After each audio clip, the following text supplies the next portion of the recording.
The house felt wrong the moment I stepped through the front door. After 12 years of marriage, you develop a sixth sense about these things. The air still held traces of expensive perfume, not the drugstore stuff Felicity usually wore, but something with actual depth to it. 2 wine glasses sat on the coffee table, one still bearing the faint outline of lipstick that definitely wasn't my wife's shade. Before we dive deeper into this story, I have one small request. Please subscribe, drop a like, comment, and hit that hype button to boost this channel so more people can discover these incredible Reddit stories. I'm Will Carver, and I've spent the last 8 years working security consulting for mid-sized businesses in this dying Rust Belt city we call home. Before that, I did 2 tours overseas, which taught me how to read situations and trust my instincts. Right now, every instinct I had was screaming that something was very, very wrong. The grandfather clock in the hallway chimed 11:30 as I set down my laptop bag. I'd been working late again, trying to finish the security audit for Morrison Manufacturing. The overtime pay was decent, and God knows we needed it with Felicity's shopping habits and her constant complaints about our outdated suburban home. "Honey, I'm home," I called out, though I already knew she was upstairs. I could hear the shower running, which was odd since she usually showered in the mornings before work at her trendy tech startup downtown. Her black cocktail dress, the one she claimed was too fancy for anywhere we ever went together, was draped over the stair railing like she'd been in a hurry to get out of it. The matching heels were kicked off carelessly by the front door, which I'd somehow missed when I came in. I walked into the kitchen and opened the refrigerator, grabbing a beer while my mind processed the evidence. The bottle of wine on the counter was half empty, expensive stuff, not the cheap Merlot we usually bought. 2 plates in the sink, though I'd eaten a sandwich at the office and texted her that I wouldn't need dinner. The shower stopped running upstairs, followed by the familiar sounds of Felicity's post-shower routine. Hair dryer, the squeak of her jewelry box opening, the soft thud of drawers closing. Normal sounds that felt anything but normal tonight. I settled into my recliner and turned on the late news, sipping my beer and waiting. The local anchor was droning on about budget cuts and road construction when I heard her footsteps on the stairs. "Will, I didn't hear you come in," Felicity said, appearing in the doorway wearing her silk robe and an expression I couldn't quite read. Surprise, maybe, or guilt. "Just got home," I replied, not looking away from the television. "Work ran late. How was your evening?" She moved into the living room, gathering up the wine glasses with quick, nervous movements. "Oh, boring. Just watched some Netflix and had a glass of wine." 2 glasses, I observed mildly. She froze for just a second, long enough to confirm what I already suspected. "What?" "There were 2 glasses on the table when I came in, unless you're drinking with both hands now." Felicity laughed, but it sounded forced. "Don't be silly. I must have used one earlier and forgotten about it. You know how scattered I get after a long day." I finally looked at her directly. Her hair was still damp from the shower, and she'd applied fresh makeup, which struck me as odd for someone who'd supposedly spent the evening alone watching Netflix. Her perfume was different too, the expensive stuff I'd smelled when I first walked in. "Must have been a really long day," I said. "You're all dressed up for Netflix." "I'm not dressed up. This is just my robe." "The makeup's a nice touch, though. Very thorough for a quiet night in." Her jaw tightened, and I saw a flash of the temper she usually kept hidden beneath her carefully constructed image of the perfect wife. "I don't appreciate the interrogation, Will. I'm allowed to make myself feel pretty in my own home." "Of course you are." I took another sip of beer. "Just seems like a lot of effort for an audience of 1. "What's that supposed to mean?" I shrugged. "Nothing. Just an observation." She stood there for a moment, holding the wine glasses and clearly trying to decide whether to escalate the conversation or retreat.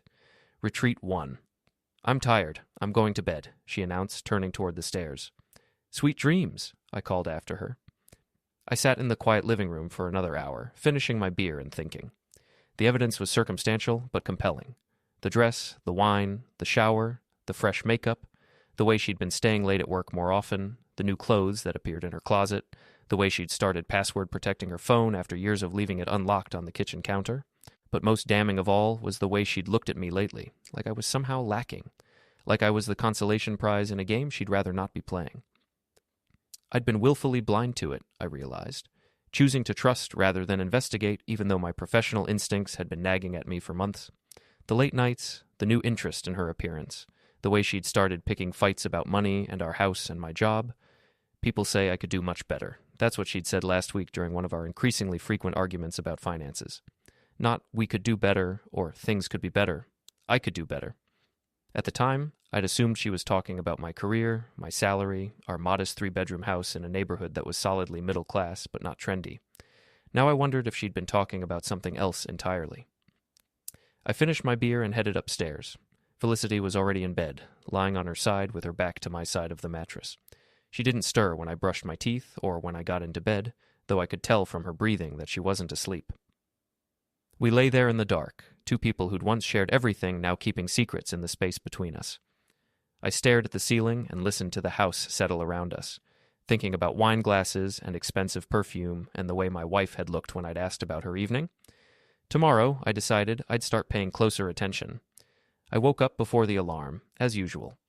Military habits die hard, even 8 years after discharge. Felicity was still asleep, or pretending to be, curled up on her side of the bed with her face turned away from me. The morning routine we'd perfected over 12 years of marriage felt stilted and awkward. I made coffee while she showered. She ate yogurt and granola while I scrambled eggs.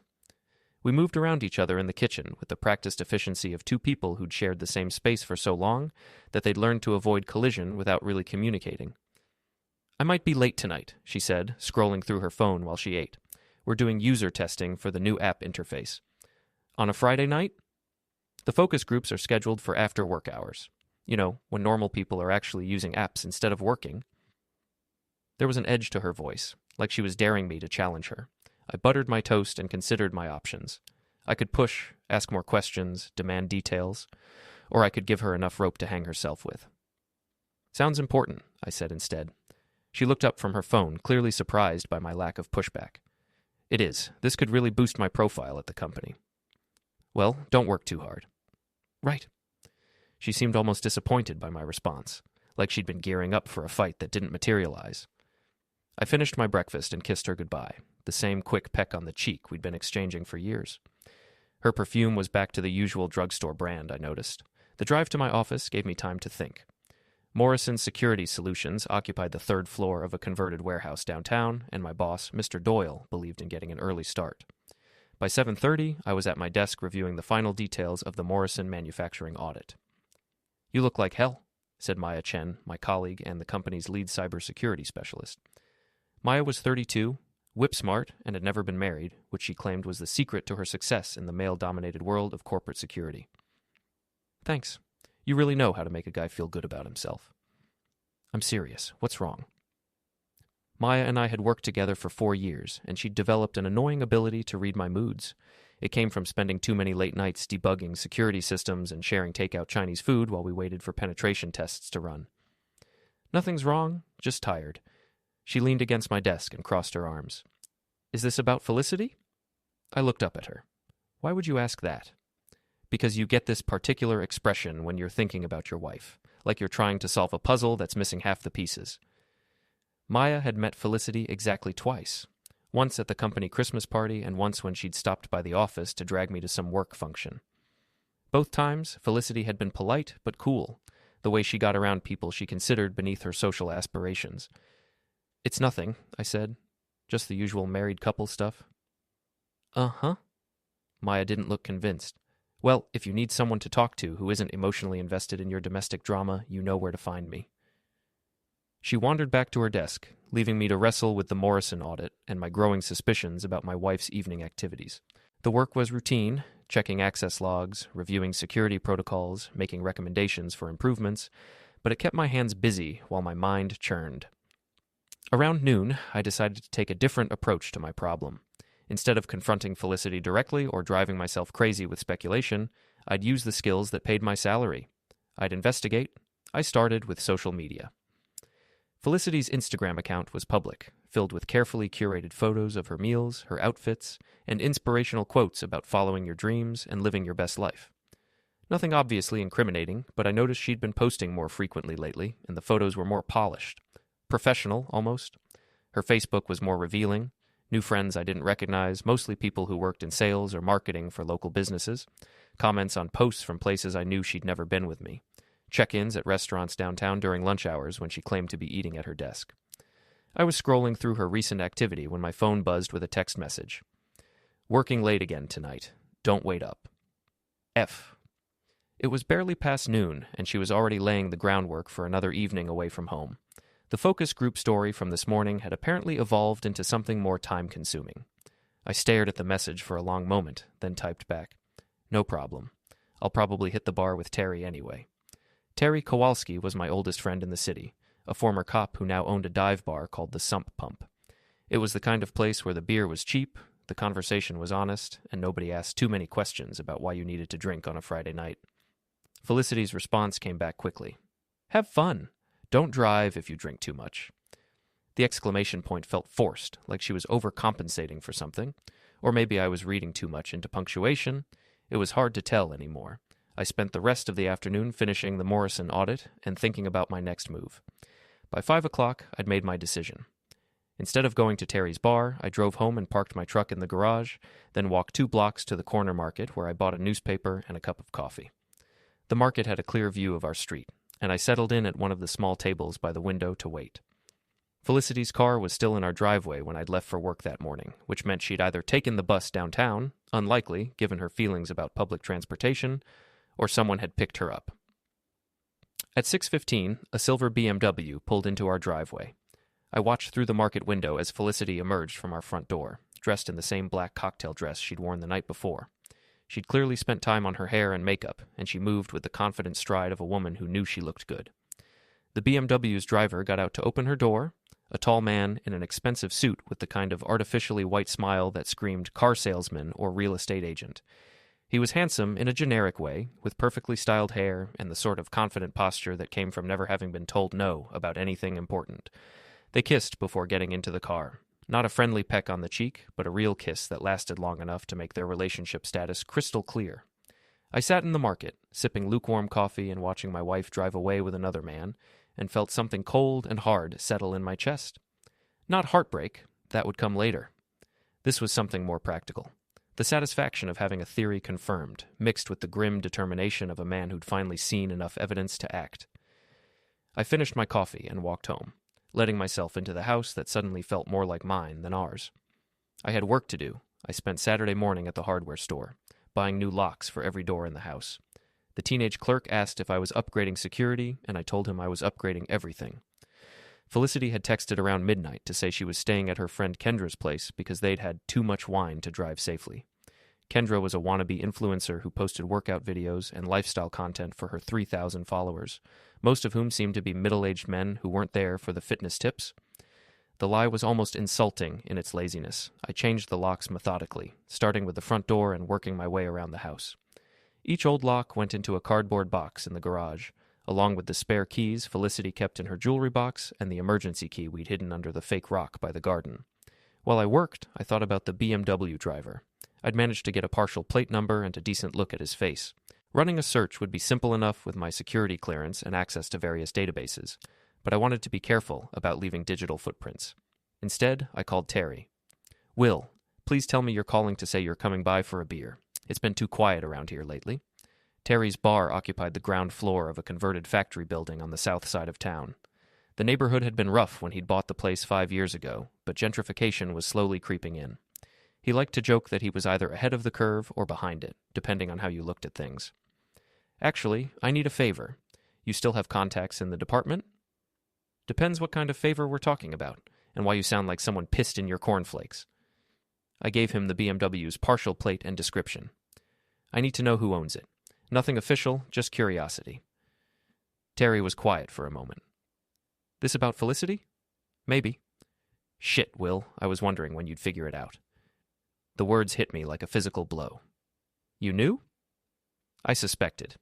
She's been coming around here lately, but not with you. Always dressed up, always with the same guy.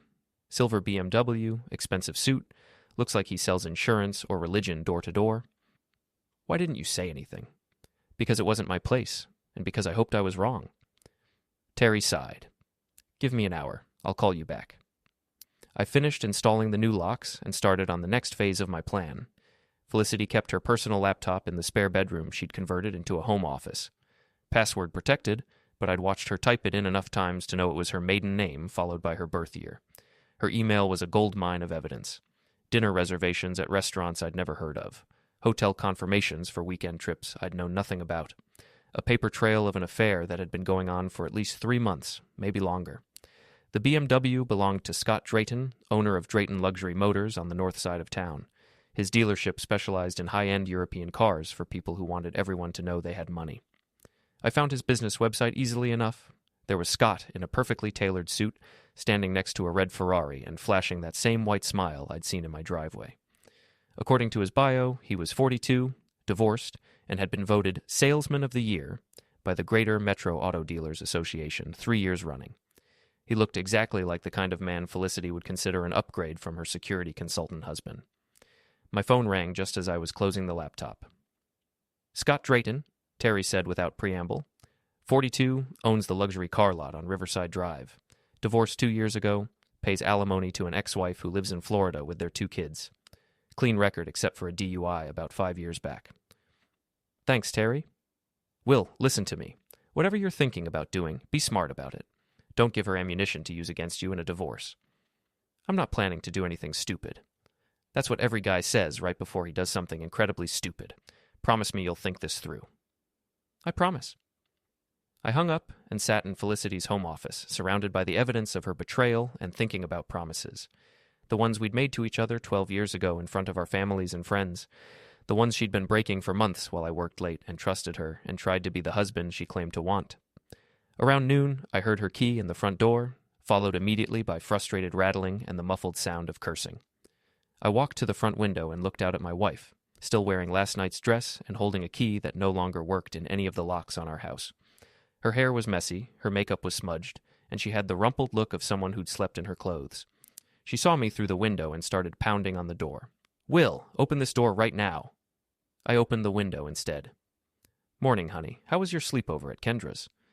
Don't be cute. Why doesn't my key work? I changed the locks. Home security upgrade. You changed the locks without telling me. I'm telling you now. Felicity looked around at the neighbors' houses, clearly aware that our conversation was becoming a public spectacle. Mrs. Patterson from next door was pretending to water her flowers while obviously listening to every word. Will, this is ridiculous. Let me in so we can talk about this like adults. We can talk right here. I like the fresh air. I'm not having a private conversation through a window. Then maybe you should have thought about that before you started having private conversations with Scott Drayton. The color drained from her face. For a moment, she just stood there on the front porch, looking like someone who'd been caught in a lie so big that the truth felt impossible. I don't know what you think you know, but I know about the BMW, I know about the restaurants and the hotel rooms, and the 3 months of lies you've been telling me while I worked overtime to pay for the house you're so embarrassed to live in. Felicity glanced around again, acutely aware of our audience. Will, please, can we just... Your stuff is in the garage. Left side, 3 boxes, clearly labeled. I was very organized about it. My stuff? Clothes, toiletries, the essentials. Everything else we can work out through lawyers. She stared at me through the window, and I could see her cycling through emotions. Shock, anger, calculation, and finally a kind of cold fury that I'd never seen before. You can't just lock me out of my own house. It's not your house anymore. Your name isn't on the mortgage, remember? You insisted we keep our finances separate. That had been Felicity's idea 3 years ago, part of her quest for independence and modern marriage equality. At the time, I'd thought it was progressive. Now I realized it was just practical preparation for exactly this moment. This is insane. You can't just... I can, and I did. Have a nice day, Felicity. Say hi to Scott for me. I closed the window and walked away, leaving her standing on the porch with a key that didn't work and 3 boxes of hastily packed belongings waiting in the garage. From the kitchen, I could hear her shouting, then the sound of the garage door opening as she retrieved her things. A few minutes later, I heard a car door slam and the BMW's engine starting. I made myself a sandwich and ate it standing at the kitchen counter, looking out at the backyard I'd spent 5 years landscaping and thinking about the conversation I'd just had with my wife of 12 years. It felt like the end of something, but also like the beginning. I wasn't sure what came next, but for the first time in months, I felt like I was in control of my own life. My phone buzzed with a text message from an unknown number. This isn't over. F. I typed back. Yes, it is. Then I blocked the number and went to finish organizing the house that was finally completely mine. Monday morning brought the first real test of my new reality. I was drinking coffee and reading the news when someone started pounding on my front door at 7:30 a.m. Through the peephole, I could see Scott Drayton standing on my porch, looking significantly less polished than he had in his BMW. His expensive suit was wrinkled, his perfect hair was disheveled, and his salesman smile was nowhere to be found. I opened the door but left the chain lock engaged. "We need to talk," Scott said through the gap. "No, we don't. Look, I know you're upset, but this situation has gotten out of hand.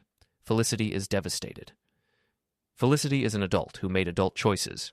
She can deal with adult consequences." Scott tried to push against the door, but the chain held. "You can't just throw your wife out on the street like garbage." "I didn't throw her anywhere. I changed the locks on my house and gave her the opportunity to collect her belongings. Where she goes from there is her decision." "Your house? It's her house too." "Actually, it's not. Check the deed if you're curious about the legal details." I could see Scott processing this information, probably wondering how much of Felicity's story about our marriage had been accurate. From his expression, he was starting to realize that his new girlfriend might not have been entirely honest about her circumstances. "She says you're being vindictive and cruel. She's entitled to her opinion." "Look, Mr. Carver, I think we got off on the wrong foot here. Maybe we can work something out, man to man. The only thing I want to work out is how quickly you can get off my property." Scott's friendly mask slipped, revealing something uglier underneath. "You think you're real smart, don't you? Sitting in your little house, playing the victim. You have no idea what you're dealing with." "Is that a threat?" "It's a reality check. Felicity deserves better than this, and she's going to get it." "Then I guess you two are perfect for each other."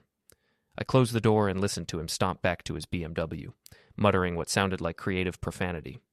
Through the window, I watched him sit in his car for several minutes, presumably calling Felicity to report on his failed diplomatic mission. The encounter left me more amused than intimidated. Scott Drayton was clearly used to getting his way through charm and persistence, but he'd never dealt with someone who genuinely didn't care about his opinion or his threats. I finished my coffee and drove to work, where Maya was waiting with a cup of my favorite coffee shop's dark roast and a knowing expression. "You look better today," she observed. "Thanks, I feel better."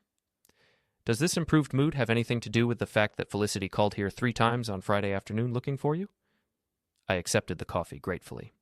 Maya had a talent for reading situations, and an even better talent for staying out of them until her input was specifically requested.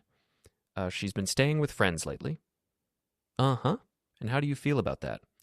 "I feel like it's working out well for everyone involved." Maya studied my face for a moment, then nodded. "Good. She never seemed to appreciate what she had anyway." It was the closest Maya had ever come to criticizing my wife directly, and it meant more to me than she probably realized. Maya's opinion carried weight because she didn't give it lightly or frequently. "Thanks for the coffee," I said. "Thanks for finally growing a spine." The work week passed quietly. I finished the Morrison audit, started a new project for a local medical practice, and tried to establish some kind of normal routine in my newly simplified life. No more wondering where Felicity was or what she was doing. No more walking on eggshells around her moods or her complaints about our house, our income, or our social life. It was remarkably peaceful. "Friday afternoon," Terry called. "You need to get down here," he said without preamble. "Why? What's wrong?" "Nothing's wrong. That's the problem. Just get down here." The sump pump was busier than usual for a Friday afternoon, filled with the usual mix of off-duty cops, construction workers, and office drones looking to decompress from their week. Terry was behind the bar, polishing glasses and wearing the expression he got when he had gossip to share. "Beer?" he asked as I settled onto a bar stool. "Please." He pulled a draft and set it in front of me, then leaned across the bar conspiratorially. "So, I heard an interesting story today. Apparently your wife's new boyfriend has been making the rounds, telling people you're some kind of dangerous psycho who threatened him." I took a sip of beer. "That's creative. Gets better. He's also been saying that you're stalking them, and that Felicity is afraid to go home because you might hurt her. Except she can't go home because I changed the locks." "Right. Which makes his story a little hard to believe, since anyone with half a brain would wonder why she doesn't just call the cops if she's really afraid." Terry had a point. If Felicity genuinely believed I was dangerous, she had plenty of options for getting help. The fact that she was letting Scott spread rumors instead of filing a police report suggested that she knew her story wouldn't hold up to official scrutiny. "So, what's the real story?" Terry asked. I gave him the abbreviated version, the evidence I'd found, the BMW in my driveway, the decision to change the locks and end the marriage on my terms instead of hers. Terry listened without interrupting, occasionally nodding or shaking his head. When I finished, he was quiet for a long moment. "You know what I think?" he finally said. "What?" "I think you handled it exactly right. Clean, simple, no drama. She wanted to play games, so you changed the rules." Scott doesn't seem to think so. Scott's an idiot who's used to getting his way by throwing money around and making threats. He's probably never dealt with someone who can't be bought or intimidated. As if summoned by our conversation, the bar's front door opened and Scott Drayton walked in, followed by two men I didn't recognize. They looked around the room with the obvious disdain of people who considered themselves too good for dive bars and the people who frequented them. Terry straightened up behind the bar. This should be interesting. Scott spotted me immediately and walked over with his companions flanking him like backup singers. Up close, I could see that his expensive suit couldn't quite hide the fact that he was soft around the middle, the kind of softness that came from too many business lunches and not enough physical activity. "Carver," he said, loud enough to get the attention of nearby patrons. "Drayton." I didn't turn around on my bar stool, just watched him in the mirror behind the bar. "We need to settle this situation." "What situation is that?" "Don't play dumb. You know exactly what I'm talking about." I finally turned to face him, noting that his two companions had positioned themselves to block my access to the door. It was an amateur intimidation tactic that might have worked on someone who'd never been in an actual fight. "I'm afraid you're going to have to be more specific. I'm just here having a beer with my friend." "Your wife is scared to go home because of your threats. That's not acceptable." The conversation in the bar had died down as other patrons tuned in to our discussion. Terry was still polishing glasses, but I could see the tension in his shoulders that meant he was ready to move if things got physical. "My wife is welcome to go home anytime she wants," I said calmly. "She just needs to call a locksmith first." One of Scott's companions, a thick-necked guy who looked like he spent serious time in the gym, stepped closer. "Maybe you didn't hear him. He said your wife is scared. And maybe you didn't hear me. I said she's welcome to go home." "After you threatened her." "I never threatened anyone. I changed the locks on my house and asked her to collect her belongings. Everything else is just creative storytelling." Scott's face was getting red. "You can't just lock someone out of their own home." "It's not her home. Her name isn't on the deed, the mortgage, or the insurance. Legally speaking, she was a guest who overstayed her welcome." "That's not how marriage works." "It's exactly how marriage works when you commit adultery and your spouse decides they've had enough." The word adultery hung in the air like a physical presence. Several of the bar's other patrons made small sounds of understanding, and I could see Scott realizing that his narrative of the dangerous, controlling husband wasn't playing well with this particular audience. "You don't know what you're talking about," he said, but there was less conviction in his voice now. "I know that my wife has been sleeping with you for at least 3 months. I know about the hotel rooms and the restaurant reservations and the lies she's been telling me while I worked overtime to pay for the life she was so eager to escape from. I also know that you drove to my house last Saturday morning to pick her up for whatever romantic adventure you had planned, and that she was wearing the same dress she'd worn the night before when she told me she was staying at her friend's place." Scott's mouth opened and closed without producing any sound. His two companions were looking at him with expressions that suggested they hadn't gotten the full story before agreeing to accompany him on this confrontation. "So, here's what's going to happen," I continued, standing up from my bar stool. "You're going to take your friends and leave this bar. You're going to stop spreading stories about me threatening anyone because we both know that's not what happened, and you're going to accept the fact that my marriage is over because my wife chose to end it when she chose to sleep with you. And if I don't?" I smiled at him, the kind of smile I'd learned in the military when dealing with people who confused politeness with weakness. "Then I'll start sharing some of the more interesting details of your relationship with anyone who's curious, starting with the photos she sent to your phone and working my way up to the credit card receipts for the hotel rooms." Scott went pale. "You're bluffing." "Try me." For a long moment, we stared at each other across the suddenly silent bar. Then Scott turned and walked toward the door, his companions following with considerably less swagger than they'd shown when they arrived. "This isn't over," he called back as he reached the exit. "Yes, it is," I replied, settling back onto my bar stool. The bar's normal conversation gradually resumed as Terry pulled me another beer. "That was well done," he said quietly. "Thanks. Though I have a feeling it's just the beginning." "Probably. But you handled it right. No threats, no violence, just the truth delivered with confidence." I raised my beer in a mock toast. "Here's to the truth. And to friends who have your back when you need them." We drank to that, and I felt something I hadn't experienced in months. The satisfaction of being understood and supported by someone who knew the whole story and didn't judge me for how I'd chosen to handle it. Outside, Scott's BMW peeled out of the parking lot with enough noise to wake the dead. I wondered what he'd tell Felicity about his failed attempt at intimidation, and whether she'd finally start to understand that her new life might not be as simple as she'd imagined. Either way, it was no longer my problem. 3 weeks later, Felicity made her last mistake. I was working late at the office, trying to finish a security assessment for a new client, when Maya knocked on my cubicle wall. "There are 2 police officers here to see you," she said quietly. My first thought was that something had happened to Terry, or one of my family members.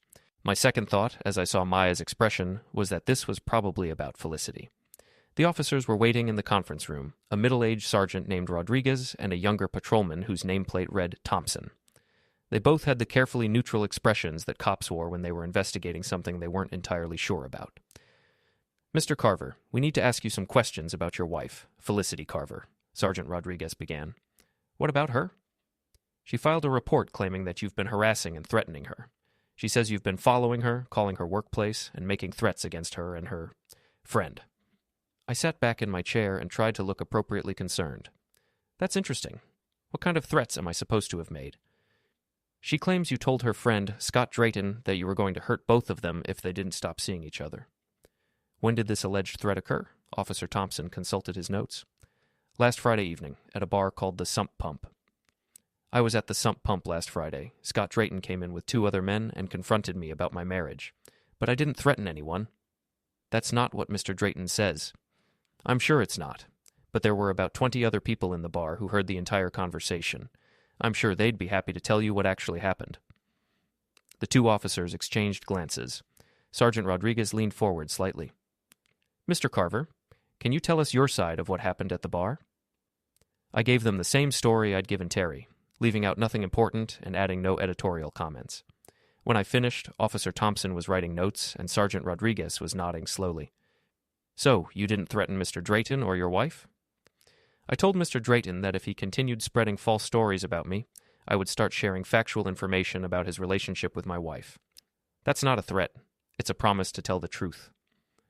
"And you haven't been following them or calling Mrs. Carver's workplace?" "I haven't spoken to my wife since I changed the locks on my house 3 weeks ago. I have no idea where she's living or working, and I have no interest in finding out." Sergeant Rodriguez closed his notebook. "Mr. Carver, I have to ask, do you own any firearms?" "I have a hunting rifle and a handgun that I keep for home protection. Both are properly registered and stored according to state law." "Have you made any statements about using those weapons against your wife or Mr. Drayton?" "Absolutely not." The interview continued for another 10 minutes, covering the timeline of my separation from Felicity, the evidence I'd found of her affair, and my decision to end the marriage. Both officers seemed increasingly skeptical of the story they'd been told, especially when I mentioned that Felicity's name wasn't on any of our shared property. "One more question," Sergeant Rodriguez said as they prepared to leave. "Mrs. Carver claims that you've been driving by her new residence and Mr. Drayton's business. Is that true?" "I don't know where either of them live or work, other than the fact that Scott owns a car dealership somewhere in the city. I've never been to his business, and I couldn't drive by my wife's residence because I don't know where it is." After they left, Maya appeared in the conference room doorway. "Everything okay?" "Felicity tried to have me arrested for harassment and threats I never made." "Seriously?" "Seriously, but I don't think the cops believed her story." Maya sat down across from me. "Will, can I ask you something?" "Sure. Are you okay? I mean, really okay? Because if someone tried to have me arrested for something I didn't do, I'd be furious." I thought about her question. 3 months ago, Felicity's false police report would have devastated me. The idea that my wife, the woman I'd loved and trusted for 12 years, would lie to the authorities in an attempt to have me arrested would have broken something fundamental in my understanding of who she was. Now, it just felt like the logical next step in a process that had started the night I'd found the wine glasses and smelled her expensive perfume. "I'm fine," I told Maya.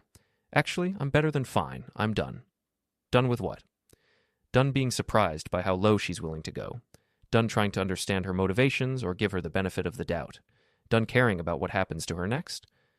Maya nodded slowly. "That's probably healthy." "It feels healthy. So what happens now?"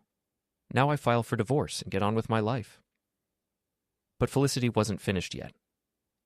2 days later, I came home from work to find my front yard decorated with toilet paper and my mailbox knocked over. Spray painted across my garage door in red letters were the words, "Wife Beater." I stood in my driveway, looking at the damage and feeling something cold and final settle in my chest. This wasn't just about ending our marriage anymore. This was about Felicity trying to destroy my reputation, my job, and my life because I'd had the audacity to refuse to be a victim. I took photos of everything with my phone, then called the police to report the vandalism. While I waited for them to arrive, I called Terry. "You need to see this," I told him. 20 minutes later, Terry was standing in my driveway, shaking his head at the spray-painted message. "She's lost her mind," he said. "She's desperate. Scott probably isn't as interested in playing house with someone else's wife as he was in having an affair with her. So she's trying to force your hand. She's trying to make me look like the bad guy so she can play the victim when the divorce gets ugly." The police arrived, a different pair of officers who took photos, filed a report, and promised to increase patrols in the neighborhood. They asked the obvious questions about who might have done this, and I gave them the obvious answers. After they left, Terry helped me clean the spray paint off my garage door. It came off easier than I'd expected, leaving only a faint shadow that would probably disappear completely with another scrubbing. "You know what this means, right?" Terry said as we finished. "What?" "It means you won. She wouldn't be this desperate if she had any other options left." He was right. Felicity's escalating behavior, the false police report, the vandalism, the increasingly frantic attempts to cast me as the villain in our story, was the behavior of someone who'd run out of legitimate moves. "So, what's your next play?" Terry asked. I looked at my house, my yard, and the faint shadow on my garage door where my wife had tried to brand me as something I wasn't. "I'm going to end this," I said. "How?" "By giving her exactly what she's been asking for." The next morning, I called in sick to work and drove to the courthouse where I filed for divorce on grounds of adultery. The paperwork was straightforward, and I had plenty of evidence to support my claims. Hotel receipts, restaurant bills, text messages, and photographs. Everything I'd need to prove that Felicity had been unfaithful and that our marriage was irretrievably broken. But I wasn't finished. From the courthouse, I drove to Scott Drayton's dealership. Drayton Luxury Motors occupied a glass-fronted building on Riverside Drive, filled with expensive cars and staffed by salespeople who looked like they'd stepped out of a fashion magazine. Scott was in his office, visible through the glass walls that separated the management area from the showroom floor. He was on the phone, gesturing animatedly with his free hand while he talked. I walked up to the reception desk and asked to speak with him. "Do you have an appointment?" the receptionist asked. "No, but I think he'll want to see me. Tell him Will Carver is here." 5 minutes later, Scott emerged from his office, looking significantly less confident than he had at Terry's bar. "What do you want?" he asked. "I want to make you an offer. I'm not interested in anything you're selling." "You haven't heard what I'm offering yet." Scott glanced around the showroom, clearly aware that our conversation was attracting attention from his staff and customers. "Fine. 5 minutes." He led me into a small conference room and closed the door. "Talk," he said. "I filed for divorce this morning. Adultery, irreconcilable differences, the whole package. Felicity is about to become your problem full-time." "So?" "So I thought you should know what you're getting. She's got about $15,000 in credit card debt that she's been hiding from me. She's never lived on her own or paid her own bills. She's used to a lifestyle that requires 2 incomes, and she's got expensive tastes that don't match her actual earning potential." Scott's expression was carefully neutral, but I could see him processing this information. "She's also vindictive, manipulative, and willing to lie to the police when things don't go her way. She spray-painted wife beater on my garage door 2 nights ago because I wouldn't let her move back into my house." "Why are you telling me this?" "Because I want you to understand what you've won. Felicity isn't the prize she pretends to be. She's a woman who cheated on her husband of 12 years because she thought she deserved better, and now she's your responsibility." I stood up to leave, then turned back. "Oh, and Scott? The next time you want to threaten me, don't bring backup. It makes you look weak." I left him sitting in the conference room and walked out through the showroom, past the expensive cars and the perfectly groomed salespeople, feeling lighter than I had in months. The divorce papers were served 3 days later. Felicity called my office 17 times that afternoon, but I didn't take any of the calls. 2 weeks after that, I heard through Terry that Scott had broken up with her. Apparently, the reality of dating someone who came with 12 years of marriage baggage and a tendency toward dramatic gestures had been less appealing than the fantasy of stealing another man's wife. I never saw Felicity again after the day I changed the locks. She moved back in with her parents in another state, and our divorce was finalized 6 months later without either of us having to appear in court. Maya was right. I was better off without her. The house was quieter, the bills were smaller, and I never had to wonder where my wife was, or what she was doing, or whether she was telling me the truth. Some people call it revenge. I call it closure. Either way, the locks changed first.